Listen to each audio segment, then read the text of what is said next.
Nombre 21. Le roi d'Arad, cananéen, qui habitait le Midi, apprit qu'Israël venait par le chemin d'Atarim. Il combattit Israël, et emmena des prisonniers. Alors Israël fit un vœu à l'Éternel, et dit, « Si tu livres ce peuple entre mes mains, je dévouerai ces villes par interdit. » L'Éternel entendit la voix d'Israël, et livra les Cananéens.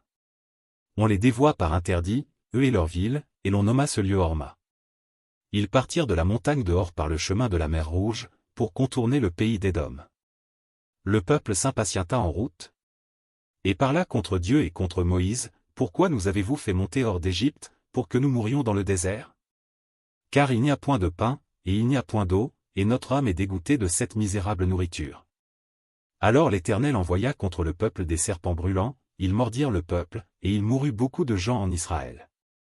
Le peuple vint à Moïse, et dit, « Nous avons péché, car nous avons parlé contre l'Éternel et contre toi. Prie l'Éternel, afin qu'il éloigne de nous ces serpents. » Moïse pria pour le peuple. L'Éternel dit à Moïse, « Fais-toi un serpent brûlant, et place-le sur une perche, quiconque aura été mordu, et le regardera, conservera la vie. » Moïse fit un serpent d'airain, et le plaça sur une perche, et quiconque avait été mordu par un serpent, et regardait le serpent d'airain, conservait la vie. Les enfants d'Israël partirent, et ils campèrent à Oboth. Ils partirent d'Oboth et ils campèrent à Ijé-Abarim, dans le désert qui est vis-à-vis de Moab, vers le soleil levant. De là ils partirent, et ils campèrent dans la vallée de Zéred.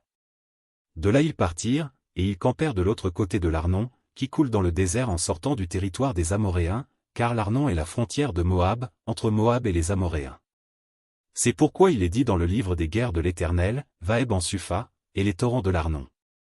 Et le cours des torrents, qui s'étend du côté d'Aër et touche à la frontière de Moab. De là ils allèrent à Bir.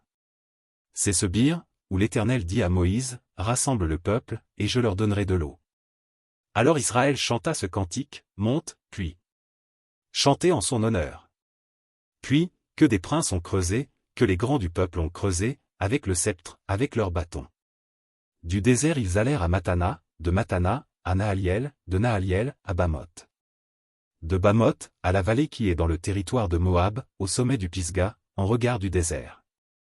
Israël envoya des messagers à Sion, roi des Amoréens, pour lui dire, « Laisse-moi passer par ton pays, nous n'entrerons ni dans les champs, ni dans les vignes, et nous ne boirons pas l'eau des puits, nous suivrons la route royale, jusqu'à ce que nous ayons franchi ton territoire. » Sion n'accorda point à Israël le passage sur son territoire, il rassembla tout son peuple, et sortit à la rencontre d'Israël, dans le désert, il vint à Jaha, et combattit Israël. Israël le frappa du tranchant de l'épée et s'empara de son pays depuis l'Arnon jusqu'au Jabbok, jusqu'à la frontière des enfants d'Ammon, car la frontière des enfants d'Ammon était fortifiée. Israël prit toutes les villes, et s'établit dans toutes les villes des Amoréens, à Hesbon et dans toutes les villes de son ressort. Car Hesbon était la ville de Sion, roi des Amoréens, il avait fait la guerre au précédent roi de Moab, et lui avait enlevé tout son pays jusqu'à l'Arnon. C'est pourquoi les poètes disent, « Venez à Hesbon.